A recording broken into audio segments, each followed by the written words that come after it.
অনেকেই ভাবতে পারে যে ওয়াশিং মেশিন সংসারে বিলাসিতা, কিন্তু সেটা একদমই না। ওয়াশিং মেশিন আমাদের প্রয়োজন, কারণ এতে বাড়ির মহিলাদের যেমন পরিশ্রম কম হয়, খাটুনি কম হয়, তেমনি সময়ও কিন্তু অনেক বেঁচে যায়। ওয়াশিং মেশিনে একবার কাপড় ঢুকিয়ে দিয়ে তুমি আরও 5টা কাজ করতে পারবে।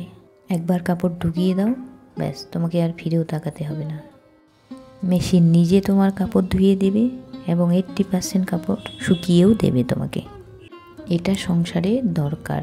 পুরুষ মানুষদের যেমন একটা বাইক দরকার, মহিলাদেরও কিন্তু এই ওয়াশিং মেশিনটা দরকারের মধ্যেই পড়ে। তাহলে আমি বিলাসিতা কোনটাকে বলবো? আমি আমার মতে বিলাসিতা বলবো, যদি 20,000 টাকার একটা স্মার্টফোন দিয়ে আমার কাজ চলে যায়, সেখানে আমি যদি 1 লাখ 1.5 লাখ টাকা দিয়ে একটা আইফোন নিই, সেটা কিন্তু আমার কাছে বিলাসিতা, সেটা কিন্তু সত্যিই বিলাসিতা। তাহলে চলো দেখি কিছু জিনিস যেগুলো আমাদের জানা খুব দরকার, এবং কিছু টিপসও দেব যেটা করলে আমাদের মেশিনটা কিন্তু অনেক দিন ভালো থাকবে। প্রথম যে টিপসটা হচ্ছে সেটা হলো, প্রথমেই আমরা যখন মেশিন বাড়িতে নিয়ে আসি তখন মেশিনটাকে এরকম একটা সমতল জায়গায় বসাতে হবে, যাতে মেশিনটা উঁচু নিচু অবস্থায় না থাকে। কারণ যখন মেশিনটাতে আমরা কাপড় দেব, যখন চালাবো, তখন কিন্তু মেশিনটা অনেক জোরে ঝাঁকুনি দেয়। তখন কিন্তু উঁচু নিচু জায়গায় যদি আমরা রাখি, তাহলে কিন্তু মেশিনটা খারাপ হতে পারে। আর মেশিন খারাপ হয়ে গেলে আমরা তো নিজে সারাতে পারবো না, তাই মেশিন সারাতে তখন অনেকগুলো টাকা কিন্তু আমাদের খরচা করতে হবে। তাই 1 নাম্বার এই জিনিসটা খেয়াল রাখতে হবে যে মেশিনটা আমরা যেখানে বসাচ্ছি সেখানে যেন সমতল জায়গা হয়, উঁচু নিচু জায়গায় যেন না বসাই। 2 নাম্বার টিপসটা হলো, প্রত্যেকটা মেশিনে কিন্তু লেখাই থাকবে যে তুমি কত কিলো কাপড় দিতে পারো। তো আমরা একসাথে কিন্তু অনেকগুলো কাপড় দেব না, একসাথে অনেকগুলো কাপড় দেওয়া যাবে না। তাতে করে কি হবে, মোটরে চাপ পড়ে মোটরটা কিন্তু নষ্ট হয়ে যেতে পারে, এবং তার পাশাপাশি আমরা যদি অতিরিক্ত কাপড় দিয়ে দিই তাহলে কিন্তু অতটা ক্লিনও হবে না, পরিষ্কারও কিন্তু আমরা অতটা করতে পারবো না। 3 নাম্বার টিপসটা হলো, কাপড় ধোয়ার পর যে অবশিষ্ট জলটা মেশিন পাইপ দিয়ে বের করে দেয়, সেই পাইপটাকে কিন্তু সোজা রাখতে হবে। দেখো এখানে পাইপটা কিভাবে বাঁকা হয়ে আছে, মানে যেদিক দিয়ে জলটা যাবে ওই জায়গায় কিন্তু উঁচু অবস্থায় আছে, দেখো। আর পাইপের এই দিকে দেখো নিচু অবস্থায় আছে। তাহলে জলটা তো সবসময় নিচের দিকে যায়, উপরে কি করে যাবে জলটা?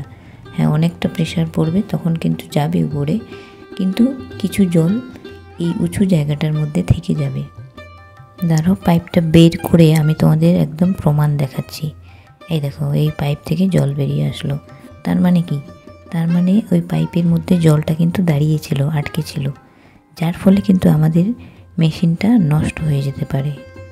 তাই ওয়াশিং মেশিনের জল নিকাশের এই পাইপটাকে এইভাবে সোজা করে রাখতে হবে, যাতে পাইপ দিয়ে জলটা সহজেই বেরিয়ে যেতে পারে। এইভাবে রাখতে হবে, এইভাবে শুয়ে দিয়ে যেভাবে আমি রাখলাম, এইভাবে কিন্তু সোজা করে রাখতে হবে।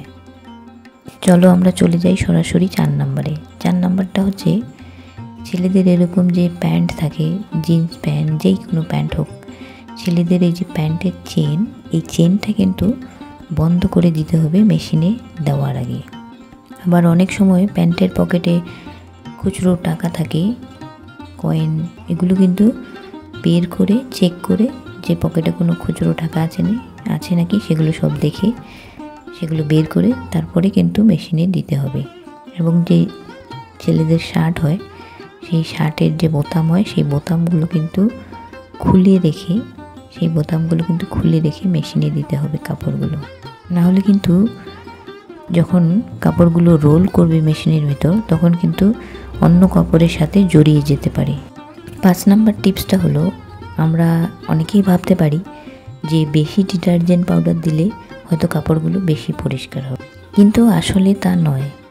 এতে করে কি হবে, এতে করে নর্মালি যে সাবানটা ধুতে মেশিনে যত সময় লাগবে, বেশি সাবান যদি আমরা দিই, বেশি যদি ডিটারজেন্ট পাউডার দিই, তাহলে কিন্তু সেই সাবান জলটাকে ধুতে মেশিনের আরও বেশি সময় লাগবে। এতে করে কিন্তু মেশিন খারাপও হয়ে যেতে পারে। তাই ডিটারজেন্ট পাউডারটা একদম পরিমাণ মতো দিতে হবে। দরকার পড়লে ডিটারজেন্ট পাউডারের প্যাকেটের পিছনে যে লেখা থাকে সেই লেখাটা দেখেও কিন্তু আমরা ডিটারজেন্ট পাউডারটা দিতে পারি বা আন্দাজ করে দিতে পারি, কিন্তু অতিরিক্ত কিন্তু দেওয়া যাবে না। আমরা যখন নর্মালি বাকেটের মধ্যে কাপড় কাচি তখন কিন্তু আমরা ভাবি যে বেশি করে সাবান দিই বেশি পরিষ্কার হবে, কিন্তু মেশিনের ক্ষেত্রে সেটা করলে হবে না, পরিমাণ মতোই কিন্তু দিতে হবে। প্রয়োজনে একটা পাত্রের মধ্যে আমরা আগে ডিটারজেন্ট পাউডারটাকে গুলিয়ে নিতে পারি। এইভাবে গুলিয়ে নিয়ে পাউডারটাকে তারপর কিন্তু আমরা কাপড়ের মধ্যে এই গোলানো যে পাউডার সেটা কিন্তু আমরা সরাসরি দিতে পারি কাপড়ের মধ্যে। 6 নম্বর টিপসটা হচ্ছে ভীষণই গুরুত্বপূর্ণ, সেটা হচ্ছে যে কাপড়গুলো কিন্তু আলাদা আলাদা করে দিতে হবে। মানে এই ধরনের রঙিন কাপড় যেগুলো ধরো কালার যায় সেই ধরনের কাপড়গুলো কিন্তু আলাদা করে দিতে হবে, না হলে আমাদের কোনো পছন্দের কাপড় কিংবা সাদা কাপড় যে কোনো অন্য কোনো কাপড়ের মধ্যে রঙিন কাপড়ের দাগ লেগে মিশে গিয়ে কিন্তু আমাদের কাপড় নষ্ট করে দেবে। তাই রঙিন কাপড় মেশিনের মধ্যে দেওয়া যাবে না। 7 নম্বর টিপসটা হলো যখন জল নিচ্ছে মেশিন বা কাপড় ধোয়া শুরু করবে ওই সময় কিন্তু ঢাকনা খুললে ঠিক আছে, খোলা যাবে, কিন্তু মেশিন যখন কাপড়টা শুকাবে তখন কিন্তু মেশিনের ঢাকনা খোলা একদমই যাবে না। কিছু মেশিনে তো লেখাই থাকে যে এখন ঢাকনা খোলা যাবে না, কিন্তু কিছু মেশিনে সেটা দেখায় না, সেই লেখাটা দেখায় না, যার ফলে যখন কাপড়টা শুকাবে ওই মুহূর্তে কিন্তু মেশিনের ঢাকনা খোলা যাবে না। অনেক সময় বাড়িতে ছোট বাচ্চা থাকলে হয়তো বাচ্চারা দেখতে চায় যে কীভাবে কাপড়টা শুকায়, আমি দেখবো, একটু দেখতে চাই, তাতে করে কিন্তু যদি আমরা ঢাকনাটা ওই সময় খুলি তাহলে কিন্তু মেশিনের যে মোটর আছে সেই মোটরটা কিন্তু নষ্ট হয়ে যেতে পারে। 8 নম্বর টিপসটা হলো এই মেশিনের উপরে কখনো ভেজা কাপড় রাখা যাবে না। তাতে করে কি হবে, এই যে এখানে যে পাইপটা বেরিয়েছে অনেক সময় এই পাইপের মধ্যে কিংবা এখানে যে বাটনগুলো রয়েছে এই বাটনের মধ্যেও কিন্তু জল ঢুকে যেতে পারে, তাহলে কিন্তু মেশিন খারাপ হয়ে যেতে পারে।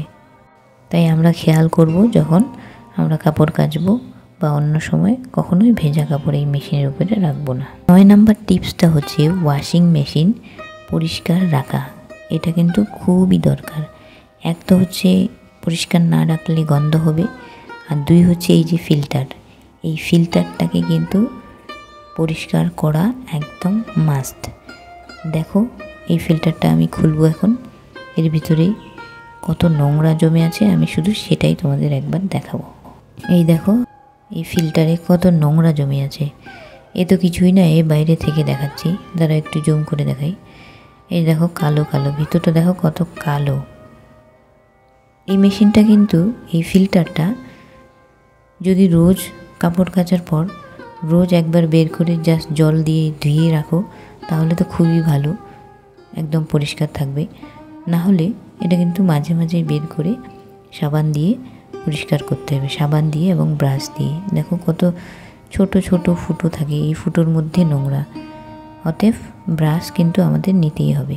আর এটার মধ্যেও দেখো এই যে ভিতরে কেমন শুকিয়ে নোংরাগুলো একদম জমে শুকিয়ে আছে, ভীষণ নোংরা। এই জায়গাটাও আমি এখন ব্রাশ দিয়ে পরিষ্কার করে দেখাচ্ছি।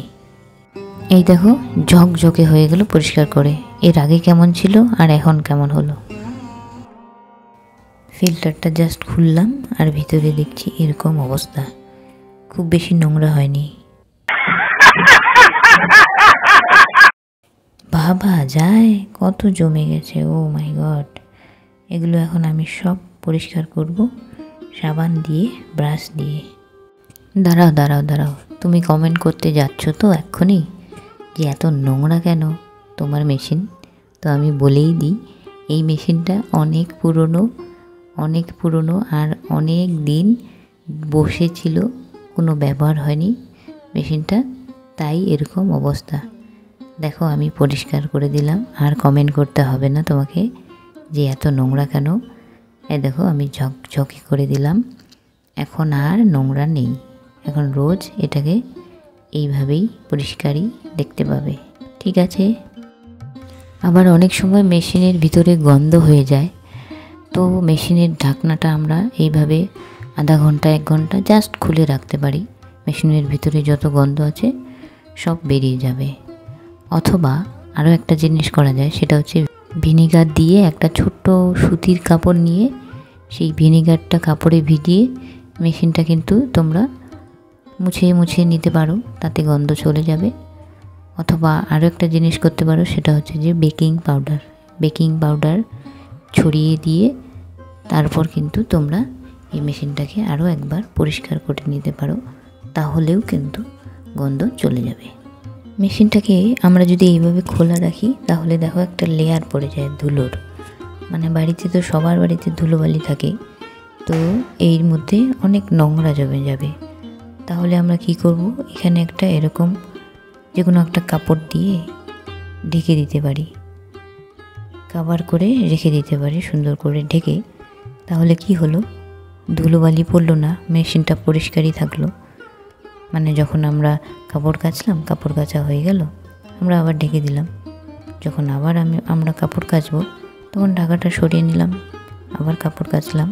এটা কন্টিনিউ করলে ধুলোবালি মেশিনের উপর জমবে না। তারপরেও তো নোংরা হয়, মেশিন হবেই হবে।